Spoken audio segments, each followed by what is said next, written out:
ಅಷ್ಟೇ, ಸ್ವಲ್ಪನೇ ಹೇಳೋದು, ಆಮೇಲೆ ಹೊರಟ್ಬಿಡೋದು. ಮಿಕ್ಕಿದ್ದೆ ನಮ್ಮ ಮನೇಲಿ ಮಾತಾಡೋಣ. ರೆಡಿನಾ?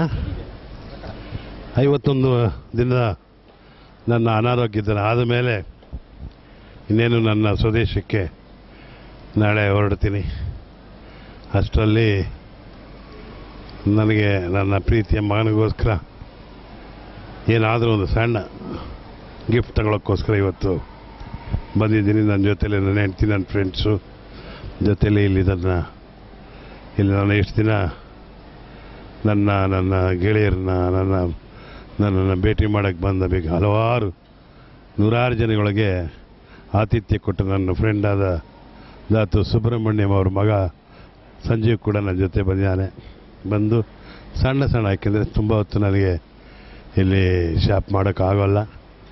ಆದರೂ ಇವತ್ತು ಬಂದು ನನಗೊಂದು ಸಂತೋಷ. ನನ್ನ ಭಾಳ ವರ್ಷಗಳಿಂದ ನನ್ನ ಹಿಂದೆಯೇ ನನ್ನ ಆಗು ಹೋಗುಗಳನ್ನು, ನನ್ನ ಒಂದೊಂದು ಹಂತವನ್ನು ಚಿತ್ರಿಸ್ತಾ ಇರೋ ವೀರೇಶ್ ಕೂಡ ಇವತ್ತು ನನ್ನ ಆರೋಗ್ಯದ ಬಗ್ಗೆ ವಿಚಾರಿಸೋಕೆ ಇಲ್ಲಿ ಬಂದಿದ್ದಾರೆ.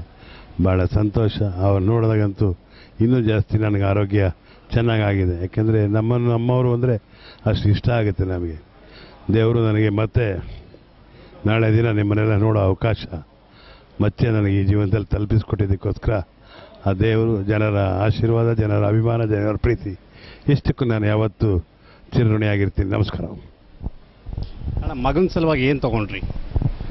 ಅವನಿಗೆ ಯಾವಾಗಲೂ ಭಾಳ ಇಷ್ಟ ಒಂದು ಸನ್ ಗ್ಲಾಸಸ್, ಕೂಲಿಂಗ್ ಗ್ಲಾಸ್, ಅದೊಂದೇ ತಗೊಂಡೆ. ಆಮೇಲೆ 2 ಶರ್ಟು, ಟಿ ಶರ್ಟ್ಸ್, ಅದೇನೇ ಅವನ ಹತ್ರ ಬೇಕಾದಷ್ಟಿದೆ. ಸುಮ್ಮನೆ ಬಂದದ್ದಕ್ಕೆ ತೊಗೊಂಡೋಗೋದು ಅಷ್ಟೆ.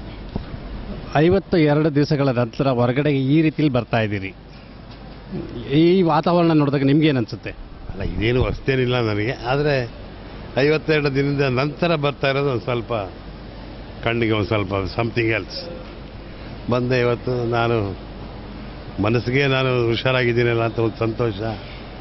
ನನ್ನವ್ರನ್ನೆಲ್ಲ ಕಾಣ್ತೀನಿ ಅನ್ನೋ ಉತ್ಸಾಹ ಎಲ್ಲ ಇರುತ್ತೆ ನಮಗೆ. ಏಕೆಂದರೆ ಏನಾಗುತ್ತೋ ಅನಾರೋಗ್ಯದಲ್ಲಿ ಯಾರಿಗೂ ಗೊತ್ತಿರೋದಿಲ್ಲ.